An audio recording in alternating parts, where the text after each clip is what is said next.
Good evening, Dr. Vaughn. Here is my reading response to, for today.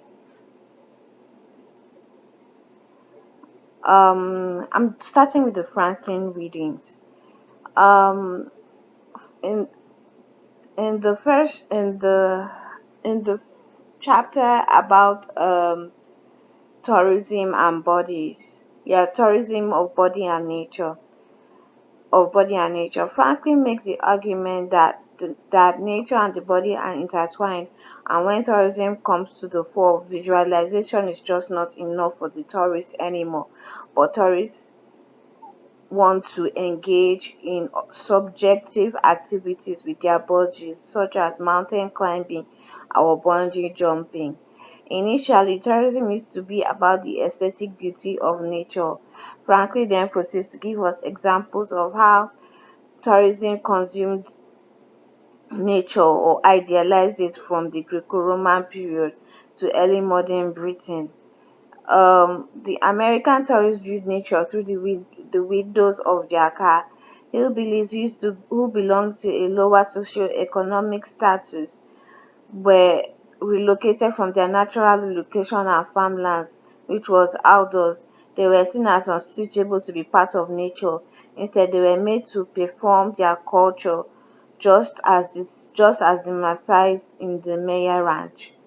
The camera was an important tool used to capture what nature was like ideally, while and was used as a form of education to the tourists. McConnell and Urey would argue that tourists applied the tourist gaze to look for something new and cultural while visiting the upland hills and mountains across Europe, or the authenticity of primeval nature. Natural sublime is an essential part of nature as it moves the tourist in a spiritual way, as they embody the feeling of that awesome state of nature. Urey found that the interest in nature by the tourist was due to the disillusionment of urban cities. Tourists instead looked to the countryside for nature, which was untapped and unspoiled, unlike the modern cities which did not have ideal characteristics of nature. Nature was then commodified by different socio-economic class who sought different embodied versions of nature. Two two ways nature was had was like nature was taught like in one nature. From what I read in the book, there was tender-minded romanticism was used early on to give and to educate children about nature in schools, about animals and woods, which would make them to appreciate nature. It would also make them to form a relationship with to form a connection between themselves and nature. I now state 5 reasons Franklin says a shift why man became interested in a relationship concerning nature and tourism. Um, eh, this was due to 5 reasons a shift in relationship concerning nature and tourism occurred, according to Franklin. One, economic decline. The economy decline in major industries around tourist sites. Therefore, enterprises had to create value-added services for the active tourists to increase visitors to the sites and therefore increase economic boom for the area, as tourism was now the reliable form of generating income. 2. Muscular tourism. Physical activities was seen as a way of preventing or curing illness which did not require the use of science and medicine. This could be done outdoor. This can be done outdoor at tourist sites. Scenic tourism, congestion due to overpopulation at iconic tourist sites. Number 4, with the decline of transportation and mobility, muscular tourism has increased and is specific to an outdoor activities. My backwards. The tourist is now reflect number five. The tourist is now reflexive of what globalization can do to the environment. This has created a traveling culture of green activism. This kind of tourist travels to sites where they know the area is beneficial to the environment. Franklin then discusses different theorizations of society, nature, and the body. Reasons are given why tourists seek out more embodied nature. Um, th- Thrift tries to suggest that the fast time should be slowed in contemporary life. Erickson defined fast time as robbing tourists of the present and speeding up the future, and allows things to pile up on us, which robs us from not taking time to appreciate the sights. Thrift suggests Thrift suggests that nature and body are all intertwined, especially as the body anticipates its wants depending on the type of environment, as the organs are linked with the external environment. Thrift also gives us examples of how nature reacts on the body, such as sting bites on a tropical island, nausea and dizziness on a cruise ship.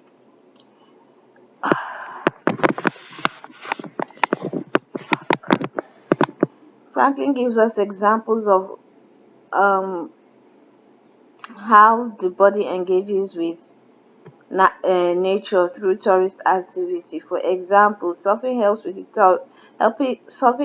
tourists see if they can conquer nature by riding the waves. All they do is think about the present and the activity at hand, and not the future. This activity does not leave room for the tourist to contemplate. Wine tourism. Franklin also discusses wine tourism, and he says it's another new type of tourism which emerged. It see Wine tourism sees tourists traveling to various destinations to taste wine from that specific region. And Franklin notes that the consumption of wine has increased, especially in countries that were not wine consuming. Wine is now part of everyday life and is easily made accessible from its making in cellars to wine tasting fairs and consumption. Some areas are now marketable due to wine from that region.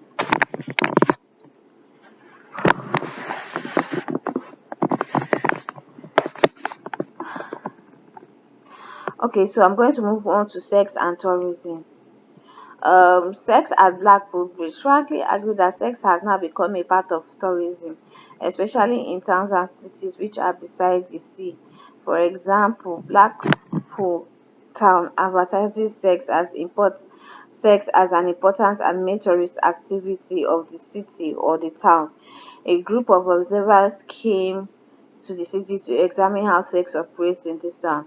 The observers noted that sex was apparent from the brochures which advertised seeing undies of living girls to overt sex on the beach by couples, and nobody was criticized for watching the act.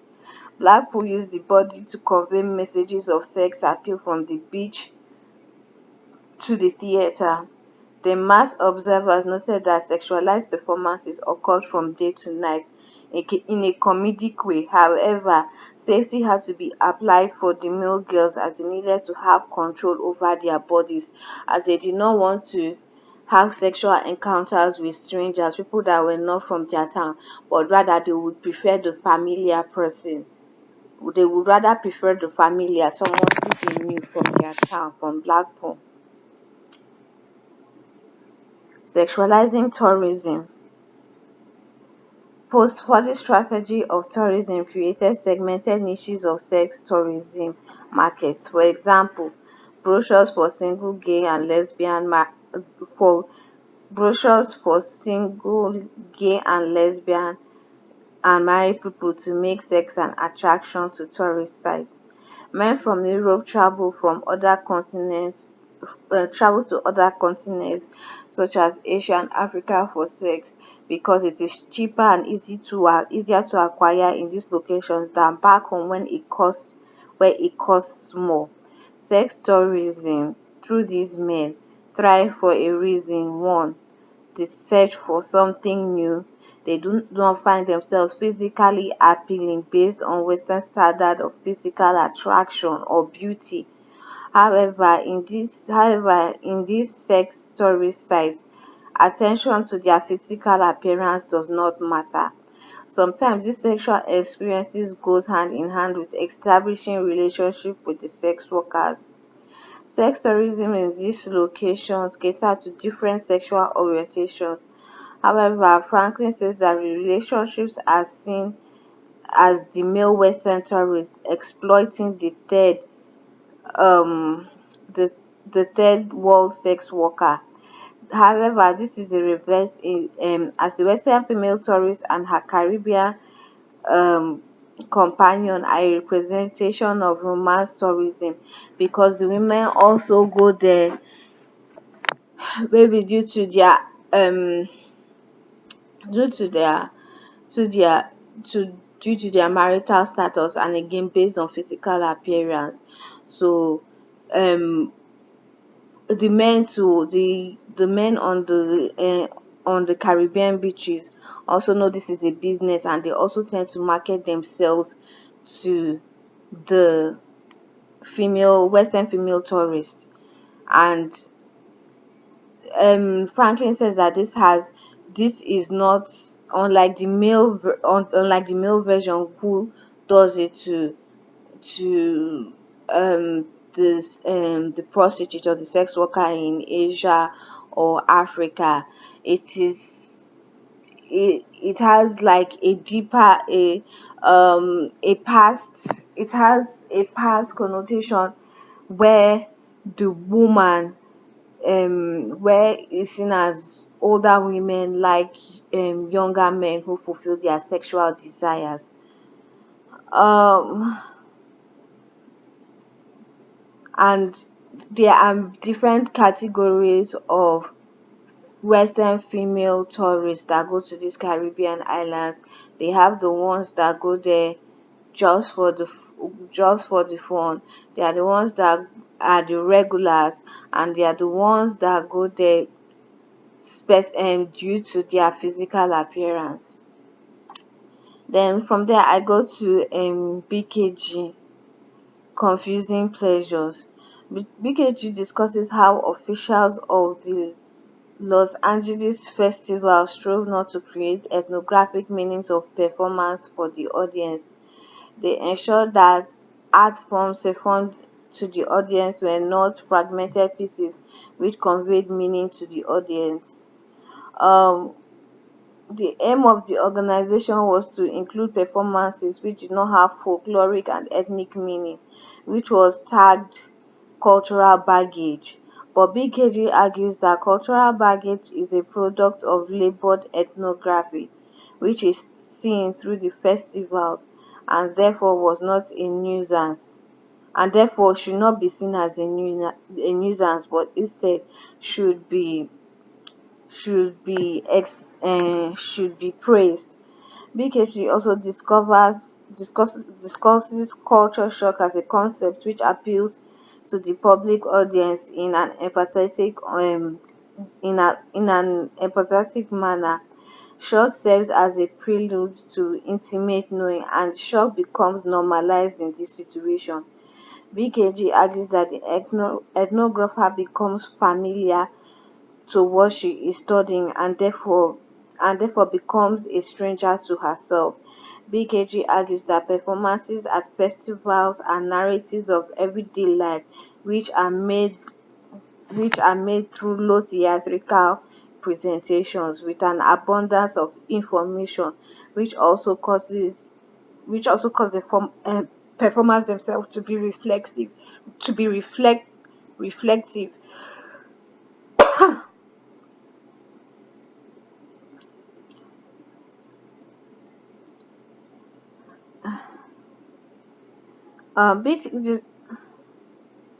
BKG discusses the attractions of which included BKG discusses the attractions which were termed as strange, which was part of the everyday living in the Los Angeles Festival. These attractions were shown in avant-garde style to convey meaning that art could be could be portrayed or represented in different forms. And it was they used avant-garde style to present these forms of art as a way of um of as a way of what's that word or as a way of countering the operating status quo of that time. um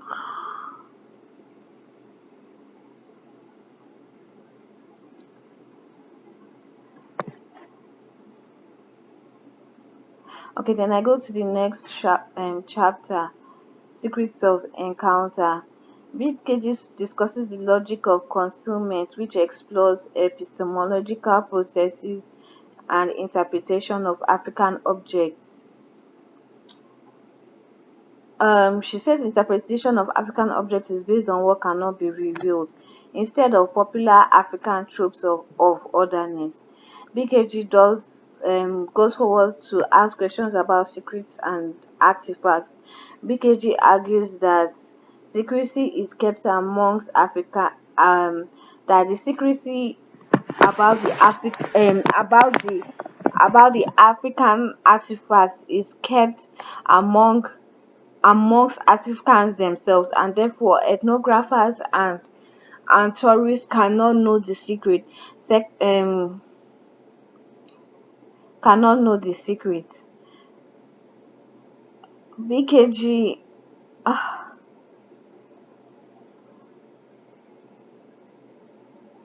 Okay, and then she also argues that in this exhibition,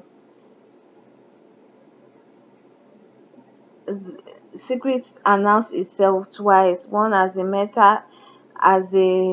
as a meta narrative, or like the official making us know like, okay, this is a secret, and the other part, this is a secret, it's a mystery, which we can it's a mystery, it's a secret. So it the second part becomes like a secret amongst the objects themselves, which the tourists cannot know. And then it begins to from what I read, the secret, the tourist then begins to wonder what the second part of the secret, what what's the second part of what we understand the secret to be. And there's a kind of don't ask, don't tell situation applied here, because it's supposed to be a mystery of, or it's supposed to be a secret of, this is of what we know, and therefore it should be revered and be kept and still be left the way it is, without the tourists knowing what the secret, what the supposed secret is, I think. And then BKG argues that secret announces itself twice, as a meta state, and the secret shows, and the secret shows this shows the signifier and the signified. BKG argues that the tourists should not be upset that they can't really know what the secret is about surrounding the object, surrounding the African artifact. Instead, they should accept it as one of the mysteries that can never be. I think she said,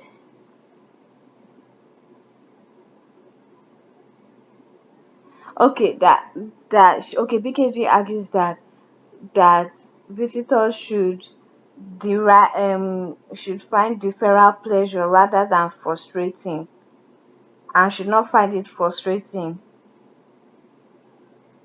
that instead that these objects have come to be exhibited as art and not as African and not as African objects related to the popular tropes or otherness.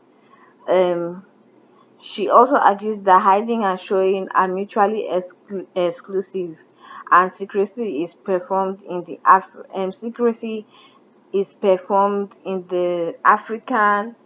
Museum of African Art, um, in the Museum of African Arts.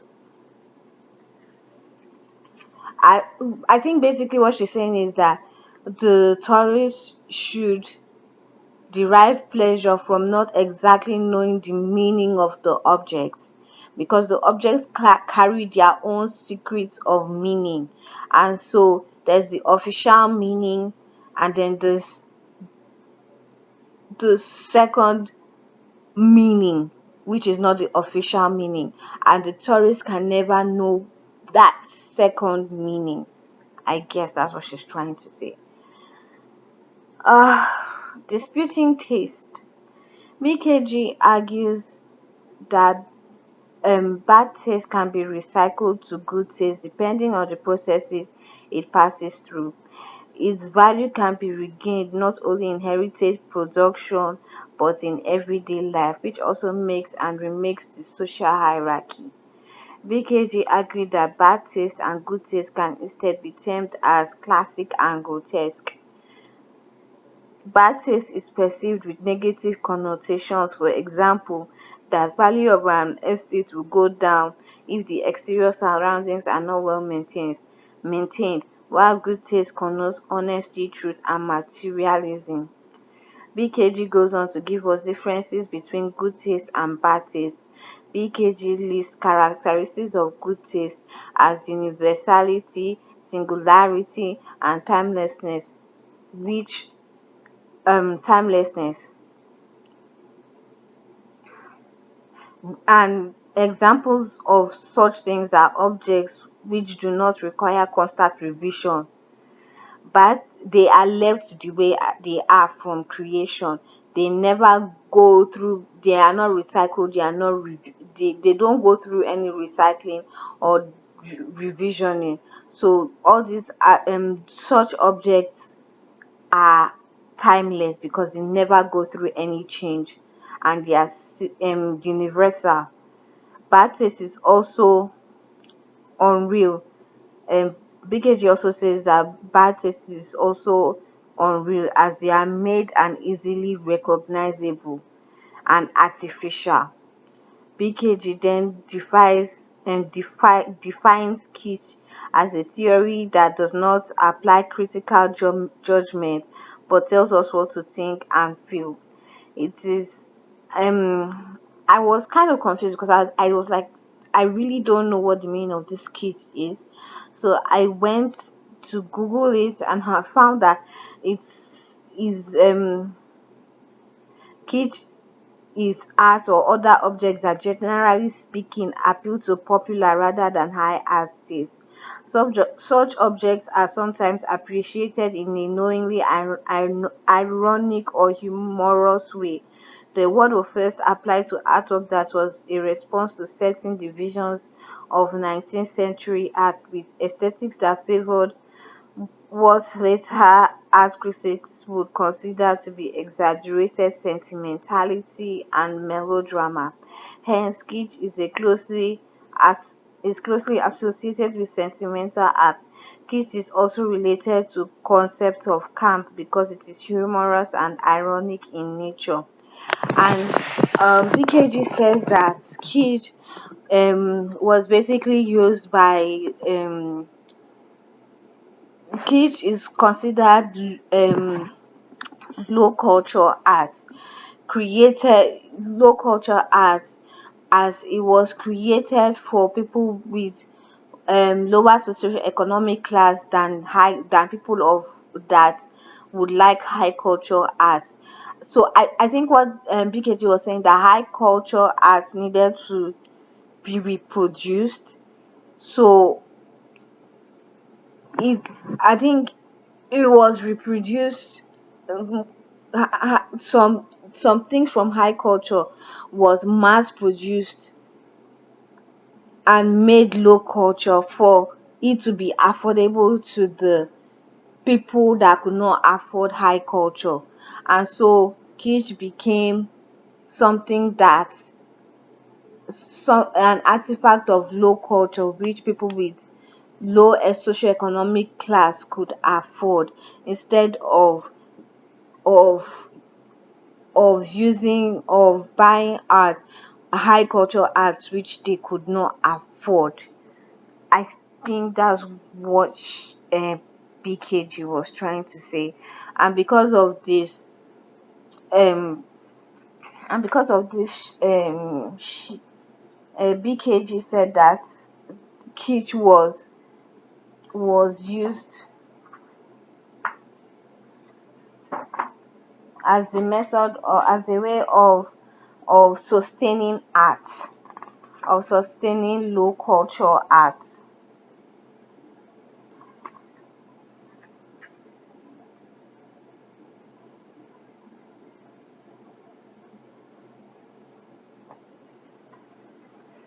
Yeah, yeah, exactly. So that's my reading for this week, Dr. Gon. Thank you.